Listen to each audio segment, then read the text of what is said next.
ban out the weird, crazy champions that they are not used to playing, and then don't die at level 1. That was the other thing their coach was harping on. So a little bit of power and a little bit of unpredictability that can obviously get around a Pantheon in the game, but they don't want to have to deal with it. The way the Curse was initiating from distance, we saw the globals kind of coming back yesterday, and it was pretty cool. The use of globals has been really, really important in this first week of the LCS, and I do like these 2 jungle bans focus on I Will Dominate, because Curse banned out Elise. It frees up TSM to ban the other 2 interesting champions that he has used, and it's going to force him onto something. It's a good point. Very jungle-focused game for the bans here for both teams. Does look like Z-Kent wants that Annie. He's been put in some bad situations himself that he's been able to overcome. So we've seen him kind of tried and tested already in the LCS, and he's done well. Yeah, and so since he pointed out that his New Year's resolution is to steal away a pentakill, that means somebody else on his team is going to have to at least get a quadra to get to that point.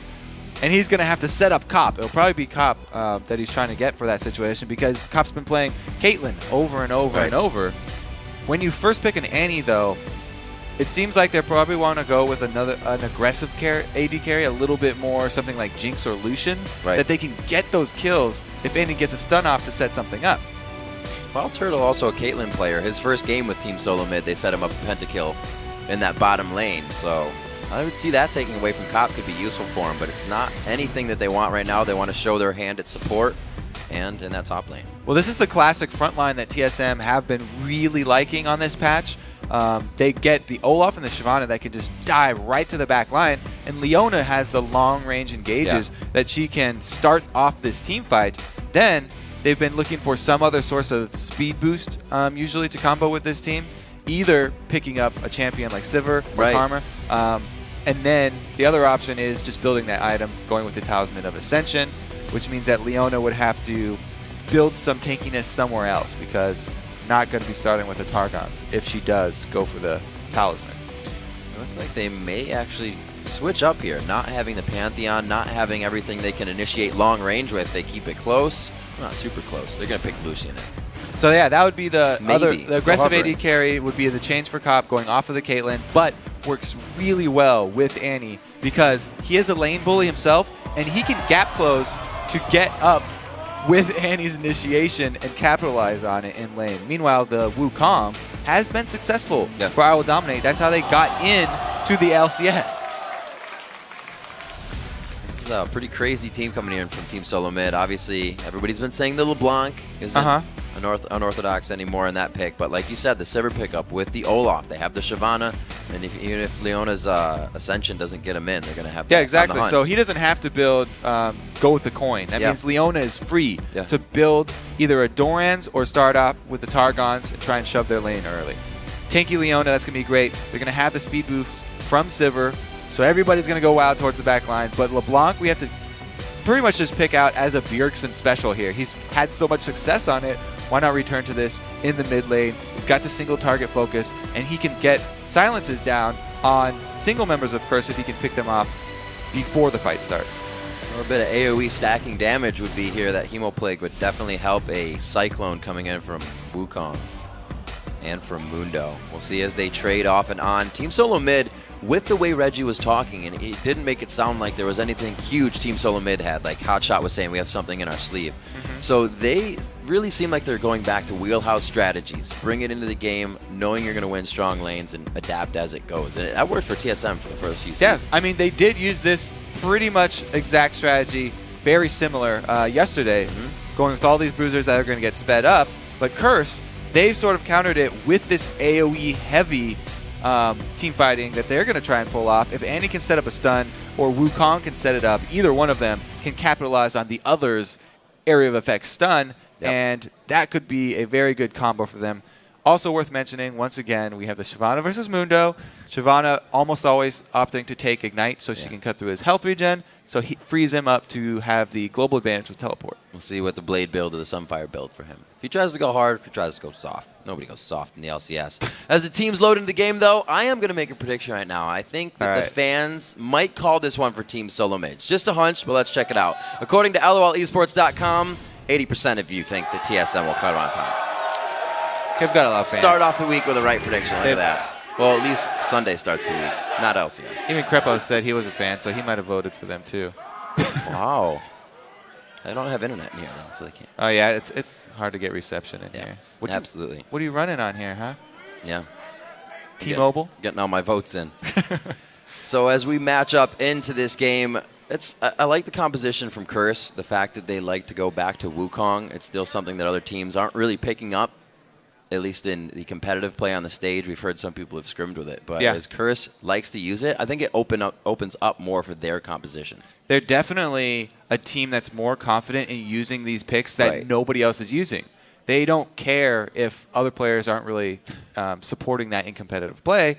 And I think that actually does have a lot to do with the coaching staff that they have. Liquid and St. Vicious, both pretty open-minded as far as new picks are concerned. Let's keep in mind, we kind of saw this matchup last game in the mid lane, that Riven LeBlanc. It didn't go so well, so we'll have to see how that not fares. so well for Pobelter in the last one, did it? So it's kind of Voyboy may have that ticking in the back of his head. Obviously, he's coming into this game knowing he's got to play his own way and his own tactics. We'll see if he does do it differently. A lot of teams have been putting the AD carry mid, especially the TSM does it, and he kind of stands. And you don't know if they're going top or bottom because everybody's waiting on these trinkets to come up. Yeah, if you don't have your solo laner go into the mid for the dance-off, then it sort of keeps the other team guessing. It's a slight you know who's factor. going to be there. But pretty much we expected TSM to come out with this strategy for level 1 because Reggie tipped us off. They just don't want to die level 1. Nothing sneaky. They want to play standard. So looking forward, that's probably going to be, yes, we have Shyvana. Shyvana should win early versus Mundo. All right, top lane's good. All right. Moving down to mid lane, we've got LeBlanc into Riven. Just saw how that turns out, but Belter did not have a good time. So Bjergsen should be able to make some pretty nice work of Voyboy. All right, mid lane's taken care of. Now the bottom lane, we pick Sivir for a team composition pick. That's not actually for the lane matchup there. It's more for the speed up for the late game. So that one might need a little bit of jungle attention to make sure that they keep up with the other two lanes. So we'll have to see if the odd one on his Olaf does make his early visits down bottom, or if he tries to get one of these solo lanes even further ahead. This also calls back to a little bit of what Coast just used, trying to come out with the Olaf to go mid is LeBlanc roams, as Jat was saying. Another thing that you can do with if you're a jungler and you have multiple winning lanes is not even go to your lane that you're worried about. Just go to the lane that's already winning, because there's only two options that can happen. You go to the lane and the other jungler does not show up, you're going to get your gank off. You're going to get either a summoner or a kill. But if you go to the lane and the other jungler does show up, if you're in the winning lane, you have the advantage still. So it's a win-win. Whoa, Zcat blows his stun right away. I don't think Special wanted all of that. They trade back and forth real quick. I thought they were going hard. They were going for the early level 2. We have the Targon start here on Leona, but they were still pushed off of the wave. So even though Leona has the extra pushing power of those executes, they weren't able to get the early level 2. And this Cop and Zekant team do have a slight upper hand now as they're shoving into the wave early. That does mean that they'll be further up, though, for that odd one gank that might happen down bottom. We see Dominate and Odd One both pretty much equal on mirrored sides of the jungle. And in the mid lane, that's already a bit of a CS lead, at least off the first wave. So Voyboy was having trouble. He had to take shield first, and you obviously would to mitigate that damage, because Bjergsen, as Reginald did, plays super aggressive. Yeah, Bjergsen definitely an aggro player. Voyboy, though, he should be okay. He's actually started with a shield here just to reduce auto attacks, because a lot of the early harass from LeBlanc is in those extra auto attacks that she can get off. Bjergsen has been running hybrid penetration reds. A lot of focus being put there already. They probably knew they weren't going to get a full kill, but they wanted to at least pressure Bjergsen there. A little bit. I mean, they get off 100 health there. Semi-successful gank, I guess. He didn't lose out much, but he immediately returns to his jungle. You can see he does not want to fall any further behind the odd one. Doesn't want to show odd one where he is on the map, or it will free him up to go for the confident gank. that we're talking about real early. Now, this Trinket Ward will see him, but it might be too late. Xpecial's going in for the stun. He is going very hard. Odd1 predicting after that path of Dominate going out of mid, and he predicts correctly. He gets caught by himself with Xpecial and the team down bottom. Oh, he throws it. The sun must have been in his eyes. Now he tries to get out. He does not want to give Double Bus over to this lane. So close right there. That could have been the first blood quite easily. The gank that we expected to happen did play out, but just not quite able to capitalize on it. I mean, it was a really good start, too.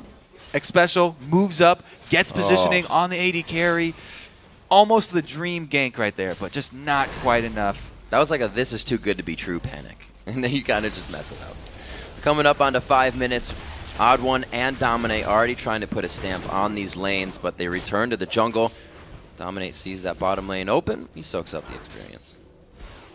You know, the Odd1, after he missed that Axe too, he did pop his Ghost here to get away, since Dominate came in for the counter cleanup. So that is a summoner down on the Olaf, and his next gank will be a little bit less potent. Bjergsen really trying to fast wave clear here. You see 3 into the broken wings of Voyboy as he tries to get his damage down, but Bjergsen, just with the chains, he's going to be able to stay safe. As we look around, it looks like Dyrus is having a pretty good time in the top lane, 39-33. They both have gone shields, but Dyrus is still sitting on that potion, so even a gank may not take him down. He's having a good time against Quas. Yeah, as we saw before, the Shyvana early can push around the Mundo quite a bit. Ooh, chain does miss. Especially since he has that combat summoner advantage over the teleport Mundo. Pretty much all the kill potential for that lane is in Shyvana's hands. And the only way to turn that around would be a successful jungle gank from Wukong. Hop and Zkent doing what they can. Nobody's really behind in any of these lanes just yet. Those ganks from the junglers have given a little bit of a scare, but everybody still has flashes up. Everybody's ready to engage. Actually, Cop's flash is down, so we may see a little bit of jungle presence towards the bottom lane. And even if they did have some jungle presence down there from Dominate, you know, Sivir is a really good pick against Annie because she has that spell shield. Right. The only really spell that you're going to be worried about is the stun from Annie. And as long as you block that one, then you won't get caught up in the full combo from the Lucian. It's just going to be up to Wild Turtle and see if he has quick enough reactions. So level 5 coming up on pretty much everybody in the bottom lane here. We just see Xpecial hit it. Wild Turtle's going to be very soon after. They're not really trading too much with that relic as well either. So not too much gold coming from that for Xpecial just yet. They're hoping to capitalize on this level 6 though. So the changes when, you know, relics first came out, they were super popular because there was only a 30-second cooldown and everybody was buying them. But now it's only the melees get to execute, and before you upgrade it, the cooldown on the extra charges is a little bit longer, well, twice as long. Yeah. So they're usually trying to upgrade those as quickly as possible. Back to the red buffs for the junglers, so this means they may have that presence back in lane. The ganks are going to be a bit easier, because you look at these lanes too, and everyone kind of has either a slight gap closer or a way to pop an ultimate and really get out with the crowd control reduction. This is classic Shyvana. We've talked about it so many times where shove in the Mundo. Starting to get back. You proxy the wave. The point of proxying the wave is that you're close to the jungle camp so you can then take an extra amount of gold. It's actually even a little bit better when you're on this blue side because double golems are worth way more than either Wraiths or Wolves. And Dyrus is pretty happy here to get the wave, and then we'll see if he rotates down for those golems. So this is kind of like free farm for him, though. What does Dominate have to really do anything to take action? I mean, he's looking for his level 6, which he just got, and it's going to be an interesting choice where he wants to use his ultimate, because that's all he has to turn around. Tries to get the dash out. Cop gets a full boomerang blade to the face. They're going to be able to trade back a bit of damage, but that was a pretty good lane advantage there, grabbed by TSM. So we don't have Dyrus taking the double golems, but he did spot out Wukong. And if he makes that call, Wukong is top. Boom. It opens up the bottom lane for aggression. They can easily go for those Leona engages once they know Wukong won't be there, because he's a huge, huge counter-ganking threat for that bottom lane. He can come in invisible and pop his ultimate to knock both members up. Looks like that's what he's trying to do right now. Yeah, slowly but patiently hanging out on the side of the lane. I think Cop might put himself in somewhat of a bad spot, but TSM would see that, and they'd say, we don't want to bite. We don't want to bite too hard. Bjergsen with that ward just over Wraiths, it really actually helping out Dyrus a lot to that top lane, because Dyrus had placed a ward that just died at red, and they're super comfortable in all their movements right now. Both junglers doing their visitations bottom. I guess Odd One right now is thinking that there will be a counter gank here, because a dive would still be very dangerous. Annie already has her stun charged, and she's now level 6. Diving on the post-level 6 Annie with a stun proc is a very dangerous situation, and I think he might be disappointed that there's no gank from Wukong, and probably just wasted a little bit of time there. Level 6s on both the duo lanes. We actually have, I believe, Cop just backing. He's going to go for the Triforce first build. He picks up the Phage. Dyrus once again going back behind Quaz, and there's really been nothing to stop these guys in the top lane, but the CS isn't that far apart.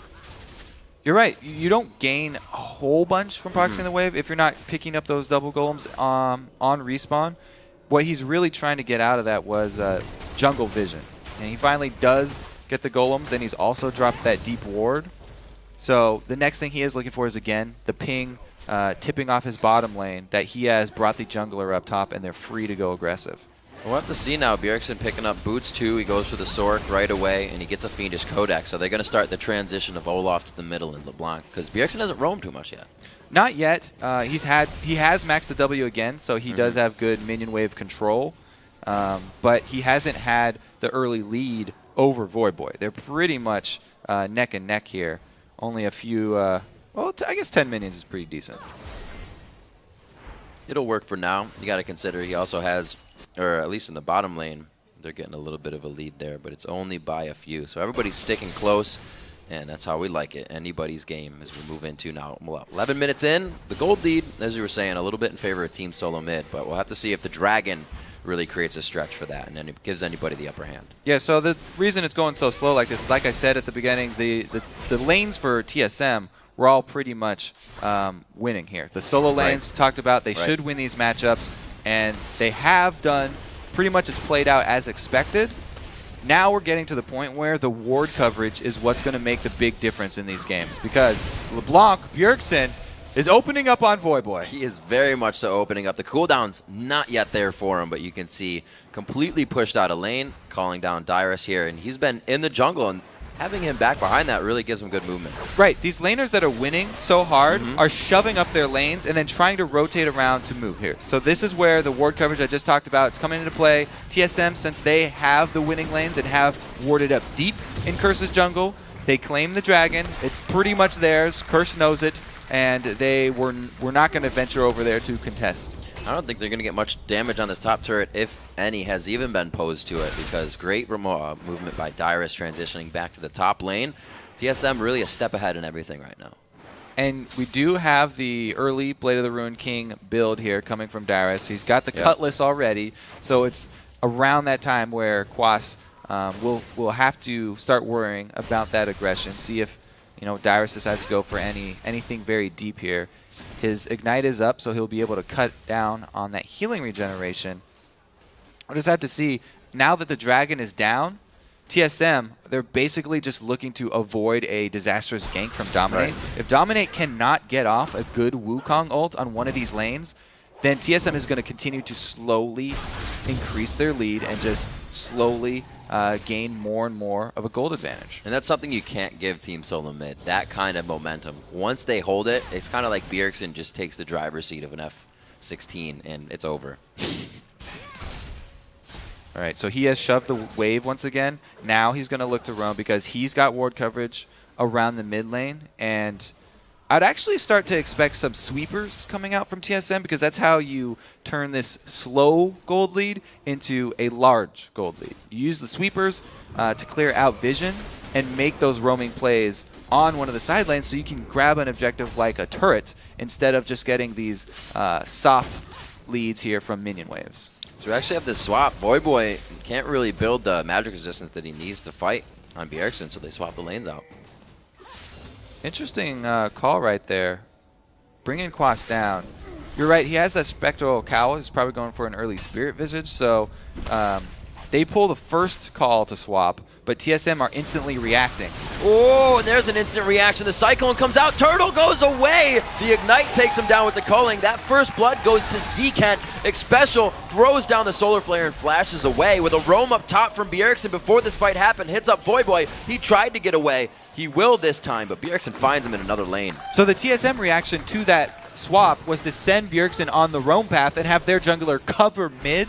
But vision of the jungler mid means that Dominate can go all out in the bottom lane. He ganks the duo as we expected. They pick up the first blood there because he did get his successful Wukong ultimate off there. And they also can chain it into not only one turret, but some extra turret damage on the secondary. Getting a good aggressive win on that bottom has given them the upper hand here, taking it down to about 25%. Xpecial, pretty tanky. He already has the Sightstone finish, so he's got the HP to hold off that bit of burst. They're stealing out Reds. See, the vision control is still in TSM's favor, so Voyboy. Oh, dear. Voyboy still. Everybody is just on his back this game, watching him the past few days on that Akali and what he's been playing. Oh, Voyboy, 250 HP left. It's going to be a slow one, but he's going to go. Dyrus with the flash to finish that one off, actually. He's getting tired of Voyboy walking around. The worst part about these two is he keeps coming back. He's not able to get much gold, so he's going back with nothing to buy, maybe another potion, and then he comes back to lane, being very stalled out on their items, Curse is. Down bottom, you know, the CS discrepancy between the AD carries is more than made up for by Xpecial's Targons. He's actually shared over 500 gold with that, 560 nice already. Guy. 1-to-1 in turrets. You'll see them dropped in the top and the bottom lane, respectively. And it looks like Voyboy will tend to mid once again. They said, if we go top lane, we're just going to be a catalyst to the roam for LeBlanc. And TSM's going to want to keep up that roam. Yeah. That's why I always like to see the switch out of the talismans on the mid lane assassins that roam around. I would love a sweeper on Bjergsen, but he has kept with the trinket ward. And he's going to go for the kill under turret. Oh my gosh, he has a W coming up. He actually grabs it. I didn't think he had anything of what he needed in that second spell reel to come up, but he knew exactly what he was doing. Well, that's why people have opened up to using their ultimate on the chain for LeBlanc, because it will still have the full effectiveness even if you haven't leveled up. It's only level 1 chain, but if you use the ult one, then it's going to have the full power there, and he was confident to get the kill under the turret.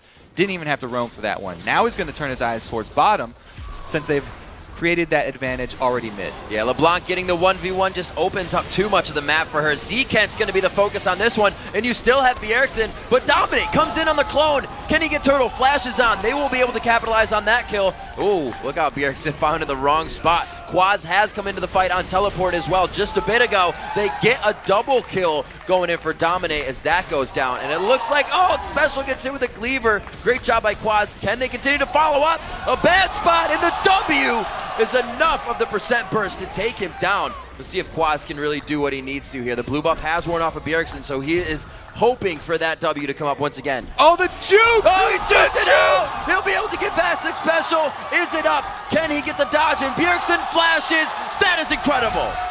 That's funny that he pulled this juke against the Wukong, because that is originally a Wukong special juke. You just press to your own medicine. Exactly. All right, so let's look at how it started out. Zekent gets a good double stun from the bush here, but he's going to go down anyways because they got caught. Bjergsen was behind, so he was not able to join in this counter attack. He had to use his W to jump over the wall, even to get in range. And the teleport by Quas was a brilliant teleport. It should, by all rights, get them 2 kills as he flashes for the slow and Xpecial. But Bjergsen, waiting in the bush from the Fog of War, goes for the assassination onto Cop.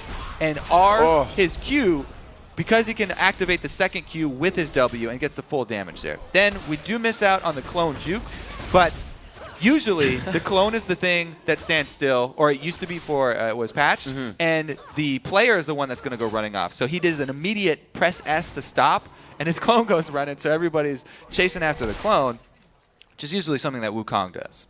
That's really an amazing bit of mechanics as well. It's something you don't come across quite a bit, so you have to hit it every time it does happen. And it's interesting because it really works on older players that played with the old LeBlanc clone that would always just stand still.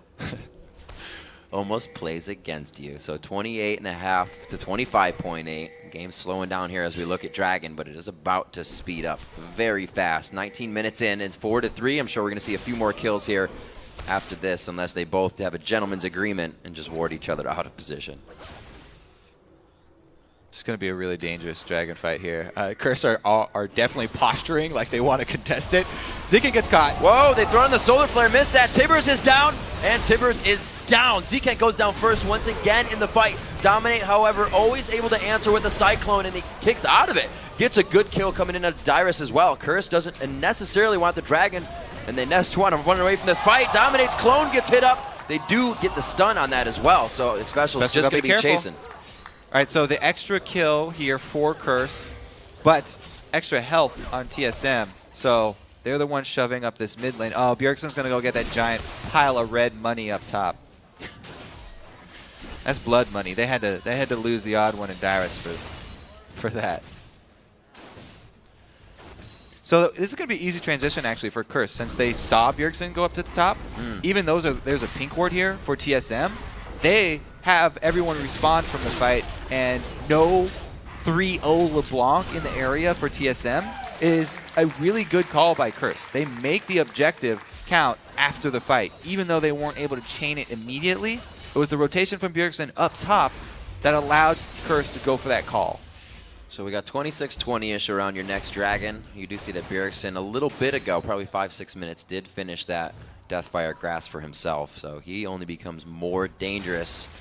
Really backed off of that objective quite hard by Curse. So I guess Curse is feeling a little bit more confident about their skill set right now. Well, it was interesting in Champion Select. I was like, yeah, both these teams are like really good team fighting teams because they've got area effect on this side and then they've got sped up bruisers on TSM side. Right. We just saw the clash of these two team fights from both of these compositions, and Curse were the ones who came out the victors because it was a good AoE ultimate there from Dominate. Even though Zekin got caught out, he was able to get his Tibbers off. That's what you want from your support Annie. As long as she gets her AoE stuns off, job well done, and they were able to capitalize. It was a pretty big miss as well, like Special kind of throwing out the Solar Flare. That's really their primary source of crowd control right now. So it affected it. I mean, that being said, TSM still with a nice gold lead here, and they're going to start pressuring this inner turret. Curse a little bit too slow to defend it, but they might go for a counter engage because they have the ultimate back from Wukong. There it is. That does not miss that time, but Dominate says we need to counter initiate right now.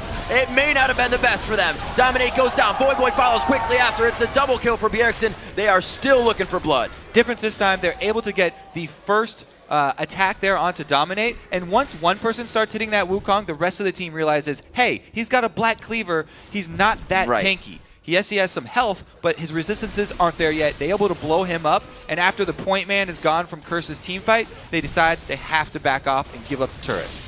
Turret for that, pretty much for the Dragon that just went down, we saw Curse was able to grab. So the gold, still 5,000 gold in favor of TSM, however, here at 22 minutes. They have grabbed now 4 turrets as the map just continues to open up, and it's only going to be warded even deeper. Since the start of the game, TSM has been putting the deep wards in. Dyrus was using it to farm. See if they can keep it going. The rotation there from TSM, and Bjergsen recalling with the top minion wave walking right by him gives Curse the go-ahead to answer turret. So, yes, they lost the fight, 2 kills, and they lost their turret, but at least they were able to answer with 1 outer. A lot more teams have been playing the minion waves more strategically, being in the right spot at the right time. Sometimes in Boda, we'd see a team fight 1, and minions are just coming out of your base, so you can't go anywhere with it. Yeah, the map movements have become just so important in these games. We saw earlier today, CLG winning their game even without kills until like 23 minutes in because the map movements are what have been getting these teams the objectives there. And TSM gave a little bit too much information back to Curse after that fight that allowed Curse to be confident in their call to shove up mid. We can see a few recipe items being thrown in there. The Negatron cloak coming there's in a ward for Voy Boy. He doesn't want to get taken out by Bjergsen. He's felt that a few too many times this game. Dominate is trying to do whatever he can, but they need to spread those kills out. A 4-kill Wukong, even more, isn't going to be the one to carry your team. Well, you can see everybody that is getting money is purchasing a Negatron cloak. Everybody's trying to get some magic resist for themselves. They're not building even the aura. They're going straight Negatron cloaks. Everybody needs their own to protect themselves from the Bjergsen assassination. Got to consider that Cop had the chance to go Caitlyn this game, but decided to go Lucian for pretty much the first time. Yeah, I mean, I talked about the first pick Annie there and the combo of Lucian plus Annie being real popular. I just think it's a bit stronger of a lane, and since they're going for this sort of team fight oriented composition, Lucian able to move around and do a bit more burst damage than Caitlyn. She's really, more focused on the tower pushing and the very late game, just auto attack heavy. The TSM is being pretty big bullies right now. They're saying we can easily get in here, clear this out, and force the fight. They want to force this fight, and it looks like Talisman of Ascension goes. Actually, that was on the hunt from Sivir, and it's going to be Wukong going in, dominate to the back line. The culling spreads across 3 on the front line. Odd1 is able to take down Zcat, and the health bars are almost matched, but it's a squad of Curse in the top side by Wraith, able to take down Odd1. They focused down on the rest of the team, and it was 2 split in the jungle. Woo, just a 1-for-1. Yeah. But gold medal goes to Zekint right there, because these fights are all about the initiation. TSM popped their on the hunt. They were running straight into that bush, and Zekint gets his AoE stun off, combos it with the ultimate from I Will Dominate here, because he immediately turns around here. They make the call. 4 members. Then it sets up Dominate for his ulti onto Wild Turtle and Bjergsen, the 2 carries of TSM. Whenever you see LeBlanc having to use her R to exit the fight, it's a very good sign for your team, and you can follow that up. But they were only able to trade kills in the end, so not a huge amount gained for Curse, even though it was very well coordinated. Another 80 HP, and they would have had all that shutdown gold on Bjergsen, so thumbs up for him getting out on that. Now has his home guards, and he's actually already putting money into his elixirs. They know they're pretty well off right now, and they can take those chances. A huge thing about that elixir, not only the ability power, but the cooldown reduction is so big on LeBlanc. Talked about if she has to use her R for exit, then it's a huge chunk of her power that won't be there to execute someone, and that's why the initiations for both of these teams are so important, because you don't want to have to use those cooldowns defensively. We see Cop just finishing up that Phage into the Trinity for us. He bought the Phage and then, got enough money in the instances they were fighting with the dragons, built a Bloodthirster in between the recipes. So he finishes those 2 items. TSM grabbing up a dragon, second one for them in the matchup, and that's that 26-minute dragon we were talking about. The last one went to Curse, so good job by TSM to have map control. Yeah, that build you're talking about on Cop goes right into the same sort of idea behind picking Lucian instead of Caitlyn there. He's got the mobility from Trinity Force. Because these are going to be such brawly fights, he's going to have to rely on mobility and lifesteal to survive through them. You don't want to be a traditional AD carry who stands back, because you'll get dove on by this Olaf. An Olaf sped up by Sivir and a Shyvana is going to get to your AD carry. Yep. He's going to have to fend for himself in that situation. That's really what Cop is thinking about right now. We can see that Xpecial's thinking about himself as well. We had Merc Tread last game on Leona. Now it's going to be the Ninja Tabi from all this AD they're facing. Dominate trying to jump in. Void Boy as well, so really trying to mitigate everything they can and give themselves the upper hand. Already 7,000 gold. I'm sure that's a big enough of a power play for them. This is a dangerous bush to be in. Seek out by Cop. They need to play it safe. They're not even getting in range for wards. They're using everything else that they can. I mean, double pink wards is a really good purchase here from TSM. They actually have 2 more in the inventory, so everybody's really doing their part in the vision war, and they're trying to make Curse make one of those positional errors, come into the bad spot. Oopsies, I touched Baron. Oh, they could get Zcat. Will he get Timbers off in this one? He turns around. He only gets it off on 2. A great ultimate by Dominate, but is it going to be enough without the follow-up of Curse there? 3 members on to Dominate. A dash over the wall from Bjergsen to safety as Cop does what he can from the back line, and it's only Quaz to peel for him. TSM gets the fight they want. I love how the odd one just pops his Ragnarok and runs straight at Zekint, because you can't stun Olaf off of you, and he ends up having to burn that Tibbers not to stop any damage here. So there goes odd one, right for Zekint. Here, let's see if the Tibbers actually hits anyone's besides Olaf.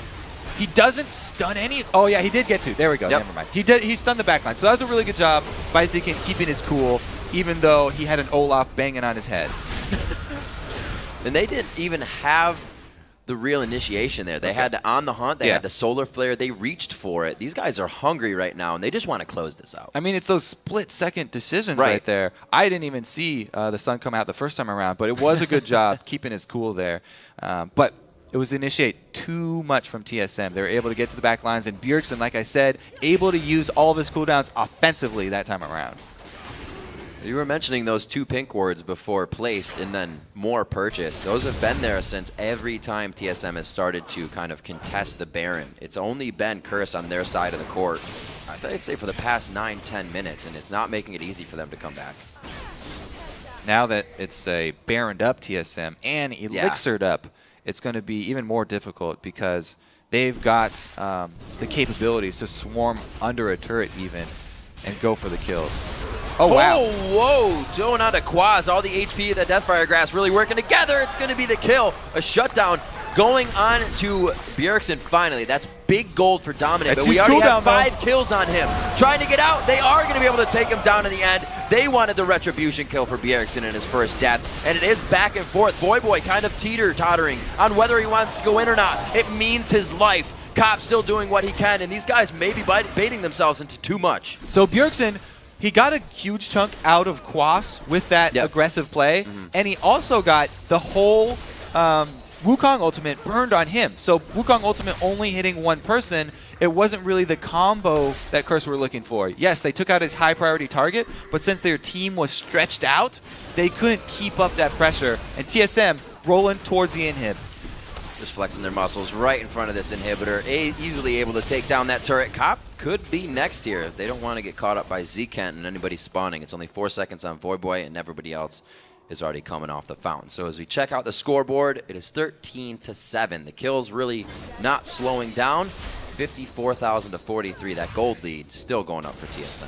Yeah, that's just, it's such a tough choice. You definitely want to burn everything you have to kill Bjergsen, and when he overcommits like that. Yeah. And I think I still like that call to kill off Bjergsen because he's such a huge part of the team. And then it might have just been on Voyboy going a little bit too aggressive in the second half of that fight that costs Curse an extra kill.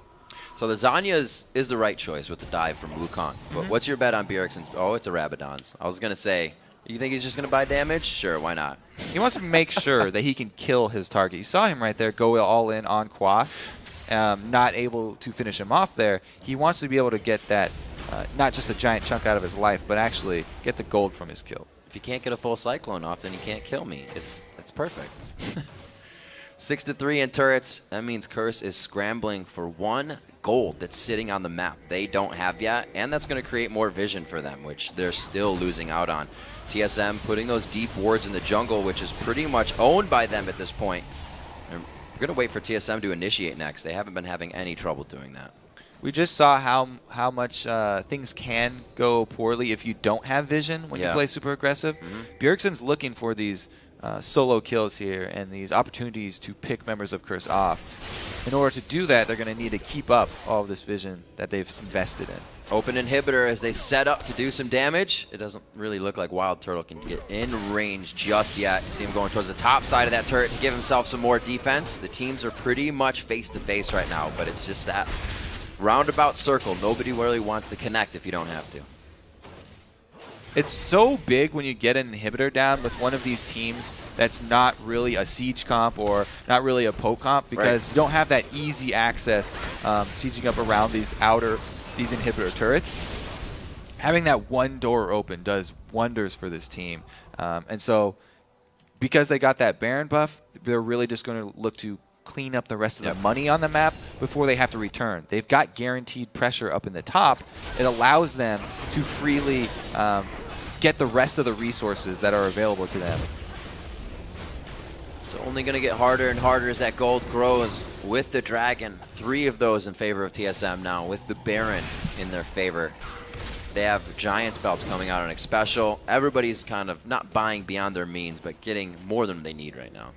Yeah, and they've actually, because they had so much map control with all the waves pushed up and the inhibitor down, it opens up the opportunity for them to split up as a team. They don't have to stay Right. together. They got multiple things done at the same time. They got a dragon at the same time as blue buff for Bjergsen, and then the rest of the members were setting up a bush gank just in case. They don't have to all be doing the same thing right now. They were able to split up and get multiple things done at the same time. Meanwhile, Curse just have to clear waves and stay inside their base. Bjergsen's done a great job of keeping LeBlanc going, not allowing himself to fall off. Keeps his farm at 253, near the highest in the game, just for being able to have that AP AoE damage on clearing some of these waves. Obviously, the ADs and the tops have surpassed that, and they are trying to be huge for their team. Mainly right now, Quaz, really the main tank. We said that Wukong was built, or Dominate rather, building all that damage. May have hurt them really. Smiley face from Cobb. He's still happy. All they have to do is continually clear waves. Yes, one inhibitor down is huge because there's an open door and TSM can return to that top lane when it respawns, but it's not 2 inhibitors down. Like, you can still hold pretty easily from 1 inhibitor down. It's just up to TSM to load armor onto one person, either the odd one or on Dyrus, and then that will enable them to go for the dive. The Infinity Edge being finished out. A great solar flare over. TSM loves diving this middle turret. It looks like they will go full on and back behind. 3 kills coming out very fast, and it goes across the board. Dominate looking to get himself out of this situation, but it's a double kill for Wild Turtle as he hunts him down. And it looks like they're going to go straight for the Nexus. Well, they've loaded up enough armor. They go for the dive right there. Zeke trying to counter-initiate. He gets the stun onto multiple members, but Wild Turtle spell shielded it. Great game by Team Solo Mid. Bjergsen really working the LeBlanc in middle. Everybody else very strong in their lanes, and TSM is going to pick up a win here on the 3rd day of Super Week.